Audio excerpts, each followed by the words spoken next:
စီးကြောက်တဲရတဲ့အကြောင်းရင်းတွေကဘာတွေလဲကို့မှာစီးကြောက်ရှိရင်ဘယ်လိုသိနိုင်မလဲစီးကြောက်ကိုကြေစီနိုင်တဲ့အိမ်တွင်းကူတုံးနေရရောဘာတွေလဲခွဲခန်းထဲမှာထုတ်ရတဲ့စီးကြောက်တွေရရောဘယ်လိုစီးကြောက်တွေလဲစီးကြောက်မဖြစ်အောင်ဘာတွေကိုစောင့်ပြီးဘာတွေကိုရှောင်ရမလဲဒီအဖြေတွေကိုသိဖို့ဗီဒီယိုကိုအဆုံးထိကြည့်လိုက်ကြအောင်ခင်ဗျာ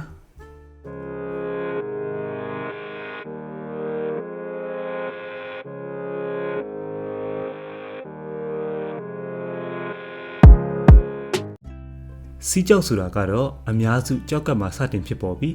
ကြောက်ကပ်ကတဆင့်စီးလန်းချောင်းတစ်လျှောက်ကိုရောက်သွားနိုင်ပါတယ်။စီးကြောက်ကအရန်ဖြစ်များပြီးလူတရာမှာ10ယောက်ကျော်ကစီးကြောက်ရှိနေပါတယ်။စီးကြောက်တွေကအရန်လဲနာတတ်ပြီးမကူပဲထားရင်စီးလန်းချောင်းပိုးဝင်တာကြောက်ကပ်အလုံးမလုံးတော့တာစတာတွေအထိဖြစ်နိုင်တာကြောင့်စီးကြောက်အကြောင်းကိုသိထားဖို့လိုပါတယ်။ဘာကြောင့်စီးကြောက်တဲတာလဲ။စီးကြောက်တွေကအများအားဖြင့်ခန္ဓာကိုယ်ထဲမှာရှိတဲ့ chemical ဓာတ်ပေါင်းတွေများလာတာကြောင့်အဆိုင်ခဲဖြစ်သွားကြတာဖြစ်ပါတယ်။အဖြစ်များတဲ့စီးကြောက်အမျိုးအစားတွေကတော့ calcium ကြောက် sulfite ကြောက်လို့ခေါ်တဲ့ယောဂပိုးတစ်ခုခုဝင်ပြီးချိန်မှာဖြစ်တတ်တဲ့ကြောက် uric acid ကြောက်စတာတွေဖြစ်ပါတယ်။စီးကြောက်တဲရတဲ့အဓိကအကြောင်းရင်းတွေကတော့ရေတောက်နေတာ protein လို့ခေါ်တဲ့အသားဓာတ်များများစားတာ fiber လို့ခေါ်တဲ့အမြင့်ဓာတ်အစားနေတာလှုပ်ရှားမှုနေတာအရင်ကစီးလန်းချောင်းပိုးဝင်မှုတာ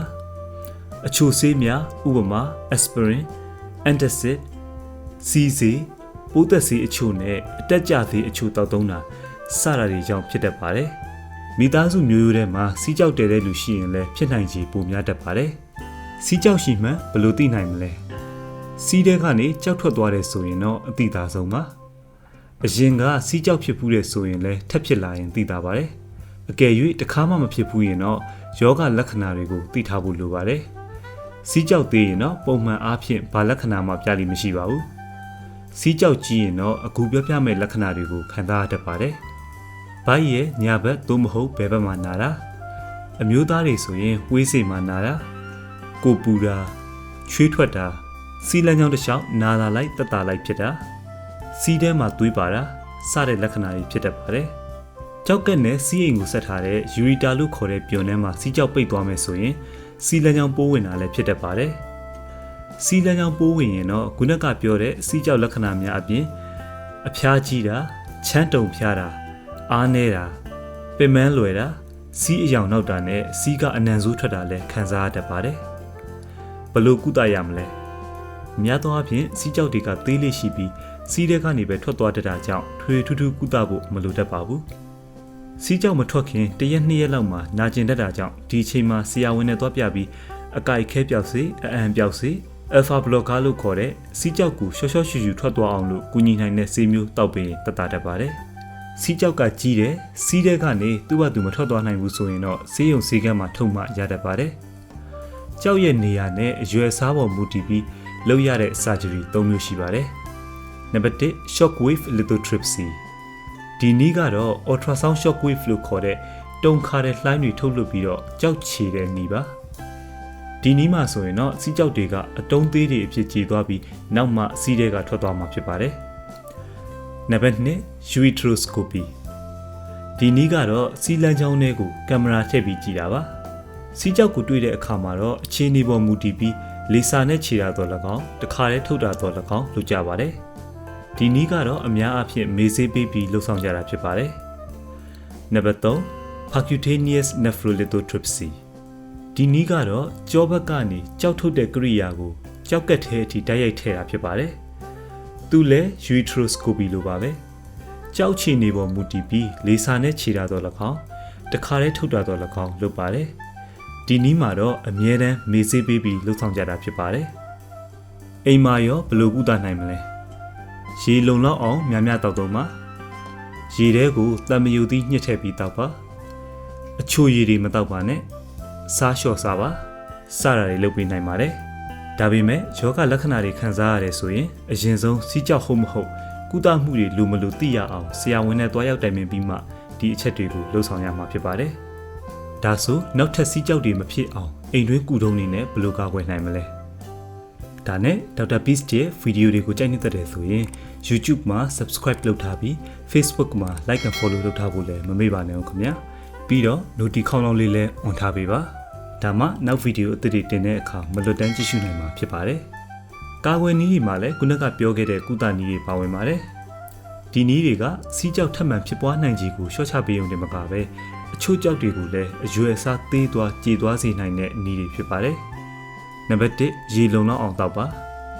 ရေလုံလောက်အောင်မတောက်ဘူးဆိုရင်စီးအသွားနေတဲ့အတွက်ကြောက်ကက်ထဲမှာအနေထိုင်ပြီးတော့ကြောက်တွေဖြစ်လာတာဖြစ်ပါတယ်ဒါကြောင့်စီးကြောက်ဖြစ်တယ်ဆိုရင်အကြမ်းပြင်းအမျိုးသမီးဆိုရင်2လီတာအမျိုးသားဆိုရင်3လီတာဝန်းကျင်အနည်းဆုံးတောက်ပေးရမှာဖြစ်ပါတယ်ရေတောက်နေခြင်းကစီးကြောက်ဖြစ်ခြင်းနဲ့မကပဲအခြားသောဆိုးကျိုးတွေလည်းရှိသေးတာကြောင့်ဒီဗီဒီယိုပြီးရင် comment ထဲက link ကနေတစ်ဆင့်ရေတောက်ခြင်းကြောင့်ဗီဒီယိုကိုတွားရောက်ကြည့်ရှုနိုင်ပါတယ်ခင်ဗျာနံပါတ်2ရေထဲကိုတံမြူသီးညှစ်ထည့်ပြီးတောက်ပါတံမြူသီးလိုမျိုးချင်းတဲ့အသီးတွေမှာ citrate ပါဝင်တဲ့အတွက်စီးကြောက်မဖြစ်အောင်ကာကွယ်နိုင်စွမ်းရှိပါတယ်တံမြူရည်ဒါမှမဟုတ်လိမ္မော်ရည်တောက်ပေးလို့လည်းရပါတယ်နံပါတ်3စားလျှော့စားပါအငန်အစားများခြင်းကစီးကြောက်ဖြစ်ဖို့တွန်းအားပေးပါတယ်စားအစားများတဲ့အခါစီးထဲမှာစားပါဝင်မှုမြင့်တက်လာပြီးဒါကစီးထဲကကယ်လ်ဆီယမ်စုပ်ယူမှုကိုတားဆီးနိုင်တာကြောင့်စီးထဲမှာကယ်လ်ဆီယမ်ပမာဏမြင့်တက်လာပါတယ်ဒီအခါမှာကယ်လ်ဆီယမ်ကြောင့်အမျိုးအစားဖြစ်နိုင်ခြေများလာပါတယ်နံပါတ်4ကယ်လ်ဆီယမ်ရှော့မစားပါနဲ့အဖြစ်များတဲ့စီးကြောက်တွေထဲမှာကယ်လ်ဆီယမ်ကြောက်လဲပါဝင်တာကြောင့်ကယ်လ်ဆီယမ်ဓာတ်ကိုရှော့မစားနဲ့လို့ပြောရင်ဟုတ်လို့လားလို့မေးချင်စရာပါကျွန်တော်ရှင်းပြပါမယ်ကယ်လ်ဆီယမ်ကြောက်မှာကယ်လ်ဆီယမ်ဖော့စဖိတ်ကြောက်နဲ့ကယ်လ်ဆီယမ်အောက်ဆဲလိတ်ကြောက်ဆိုပြီး2မျိုးရှိပါတယ်အဖြစ်များတာကတော့ကယ်လ်ဆီယမ်အောက်ဆဲလိတ်ကြောက်ပါဒီကြောက်ဟာကယ်လ်ဆီယမ်ကိုတော်သိမ်းအောင်စားတဲ့အခါမှာဖြစ်တာမဟုတ်ပဲကယ်လ်ဆီယမ်နည်းပြီးအောက်ဆဲလိတ်များတဲ့အခါမှာဖြစ်တတ်တဲ့ကြောက်ပါဒါကြောင့်ကိုကကယ်လ်ဆီယမ်အစားနည်းမယ်ဆိုရင်အောက်ဆဲလိတ်တက်တွေမြင့်တက်လာပြီးတော့ကြောက်ဖြစ်စေတာပါဒီအတွက်ကယ်လ်ဆီယမ်ကြောက်ကိုဟန်တာဖို့နို့နဲ့နို့ရွက်ပစ္စည်းတွေအခြားကယ်လ်ဆီယမ်ပါတဲ့အစားအစာတွေကိုလည်းစားပေးဖို့လိုအပ်ပါတယ်နံပါတ်5အောက်ဆဲလိတ်ပါတဲ့အစားအစာတွေလျှော့စားပါခုနကပြောခဲ့သလိုပါပဲအောက်ဆဲလိတ်များရင်ကယ်လ်ဆီယမ်အောက်ဆဲလိတ်ကြောက်ဖြစ်တာဖြစ်ပါတယ်ဒါကြောင့်ရုံးမတီတီကစွန်းဦး raspberry အာမန်စေးတီဟိုစေးဟင်းနုနွယ်ကီဝီတီအာလူမြေပဲချောကလက်စတာတွေကအောက်ဆဲလိတ်များတဲ့အစားအစာတွေဖြစ်လို့လျှော့စားသင့်ပါတယ်